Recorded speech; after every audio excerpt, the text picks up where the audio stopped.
Hi అండి, అందరికీ నమస్కారం అండి. ఫ్రెండ్స్, ఉద్యోగ పెన్షనర్లకు కేంద్రం శుభవార్త. ఇక భారీగా పెరగనున్న జీతాలు, పెన్షన్లు. ఇక దీనికి సంబంధించిన వివరాలు మన వీడియోలో తెలుసుకుందామండి. వీడియో మాత్రం పూర్తి వరకు చూడండి ఫ్రెండ్స్, అప్పుడే మనకి పూర్తి సమాచారం అయితే తెలుస్తుంది. ఇక లేట్ చేయకుండా టాపిక్లోకి వెళ్ళిపోదాము.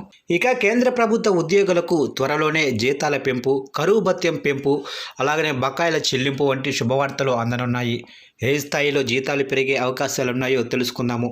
ఇక కేంద్ర ప్రభుత్వం ప్రతి ఏడాది 2 సార్లు ఉద్యోగులకు డిఏ పెంచుతుంది. ఈ క్రమంలో జనవరి, జూన్ 2026 సైకిల్కు సంబంధించిన డిఏ, డిఆర్ పెంపు కోసం ఉద్యోగులు, పెన్షనర్లు ఎదురుచూస్తున్నారు. సాధారణంగా జనవరి డిఏను మార్చిలో హోలీకి, జూలై డిఏను సెప్టెంబరు లేదా అక్టోబర్లో దసరా, దీపావళికి ప్రకటిస్తారు. అయితే జనవరి 2026 డిఏ పెంపు ప్రకటన మార్చిలో హోలీ పండుగ నాడే వస్తుందని అందరూ భావించారు.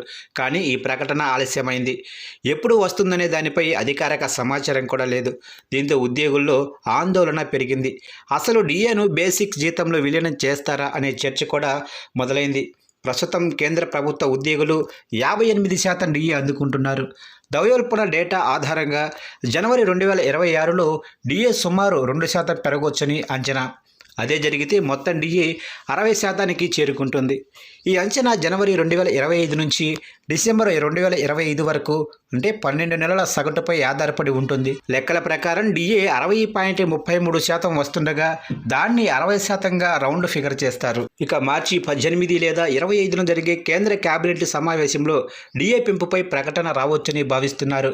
దీని ప్రకారం డిఏ 2% పెరిగి 60%కి చేరనుంది. డిఏ పెరిగితే జీతాలు కూడా పెరుగుతాయి. ఉదాహరణకు బేసిక్స్ జీతం 20,000 అయితే మొత్తం జీతం 32,000 అవుతుంది. మార్చి చివరికల్లా డిఏ పెంపు జరగవచ్చని, జనవరి నుంచి రావాల్సిన బకాయిలు మార్చి జీతంతో కలిపి వచ్చే అవకాశం కూడా ఉందని అంటున్నారు. ఇక డిఏను బేసిక్స్ జీతంతో విలీనం చేస్తే ఉద్యోగులకు చాలా లాభాలుంటాయని ఉద్యోగ సంఘాలు చెబుతున్నాయి. దీనివల్ల బేసిక్ జీతం, హెచ్ఆర్ఏ, టీఏ, ఇతర అలవెన్సులు పెరుగుతాయి. పెన్షన్ లెక్కింపులోనూ ప్రత్యక్ష ప్రయోజనం ఉంటుంది. 8వ వేతన సంఘం అమలు చేసే వరకు ఉపశమనంగా దీన్ని అమలు చేయాలని ఉద్యోగ సంఘాలు డిమాండ్ చేస్తున్నాయి.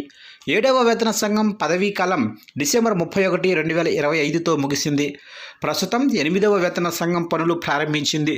దీన్ని పూర్తి స్థాయి అమలుకు మరింత సమయం పట్టొచ్చు. ఇక డిఏ 50% దాటితే దాన్ని బేసిక్ జీతంతో కలపాలని ఉద్యోగ సంఘాలు కోరుతున్నాయి. కానీ డిఏను బేసిక్ జీతంతో కలిపే ప్రతిపాదన ఏదీ లేదని కేంద్ర ప్రభుత్వం పార్లమెంటులో లిఖితపూర్వకంగా స్పష్టం చేసింది. 6 నెలలకు ఒక్కసారి డిఏను సవరించే ప్రస్తుత విధానమే ద్రవ్యోల్బణాన్ని తట్టుకోవడానికి సరిపోతుందని ప్రభుత్వం భావిస్తుంది.